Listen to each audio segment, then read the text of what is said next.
Hi guys. I don't know if you can see in the mirror behind me, but my hair is all being sectioned off into little rubber bands. Before I start doing my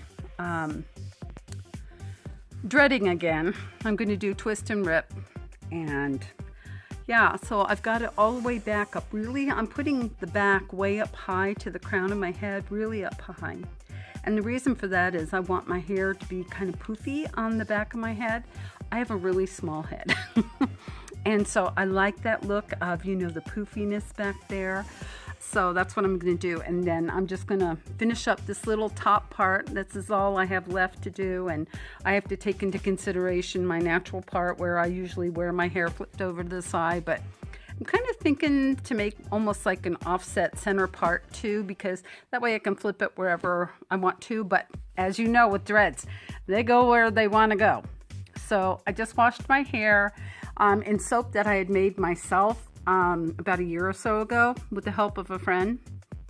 And it's got coconut oil and olive oil, and I think it might have some shea butter, and I'm not sure. Lavender buds and lavender oil in it. And yeah, so it was a cold process soap, and it smells really yummy. I don't know if it's left residue in my hair because my hair feels really almost like I put a conditioner in it, but I didn't. So after I get done dreading, I'm going to go ahead and spray with sea salt again.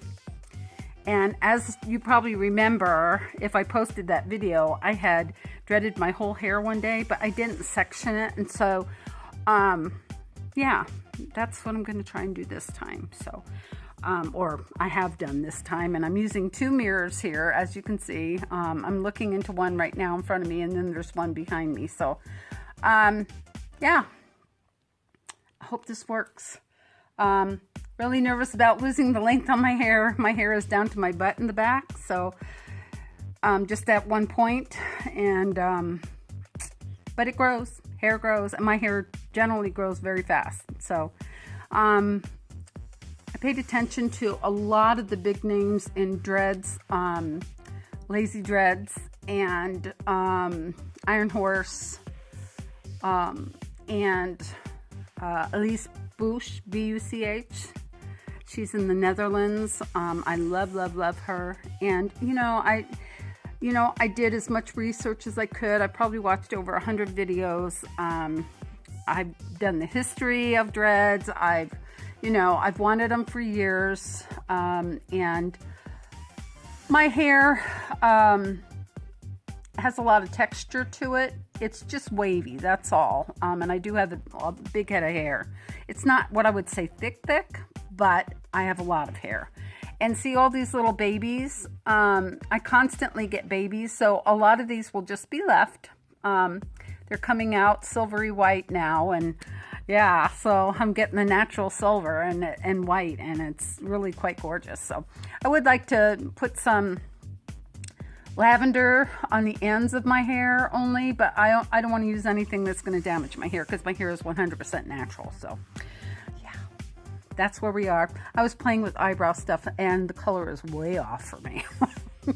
I used to have red hair, so this is kind of a taupe color on my eyebrows, and don't like it. So I'll be playing more with that and doing some makeup tutorials. Not that you guys need it, but maybe for older women, that would help. So yeah, that's what I'm doing.